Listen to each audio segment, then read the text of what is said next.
No. Hi everyone! Samahan nyo kami sa isa na namang ordinaryong araw ni Briley.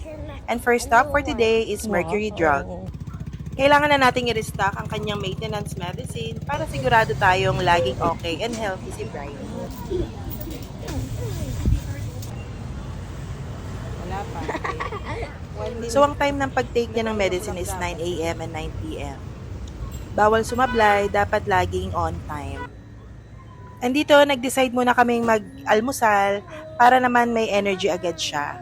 Kulang sa energy tong batang to eh. Alam ko sa mga may sakit na ganito, hyperactive talaga sila. Kaya pasensya na po sa mga nakukulitan. So pag uwi namin ng bahay, it's time for his favorite hobby, watching TV. And lately, sobrang interesado siya sa story ni Jesus. He's been so curious about sa story na how he ended up on the cross. Ang sarap lang makita na at a very young age, ganito na yung mga pinapanood niya. YouTube. After his afternoon nap, merienda time muna para may energy. Then after niya dyan kumain, I let him play outside with his friends. Pero syempre, strict kami sa 1 hour limit lang. We have to make sure na hindi siya masyadong ma-exhaust para iwas pagod.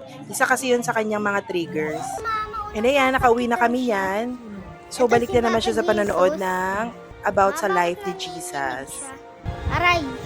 Bakit? Then it's 8 p.m. and dinner time na.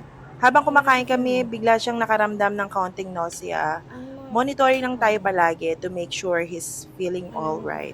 Ganyan talaga ang buhay, may ups and downs, but we take it one step at a time. Then right after that, naging okay din naman siya. So ayun lang. This has been another day in the life with Briley. See you in the next video.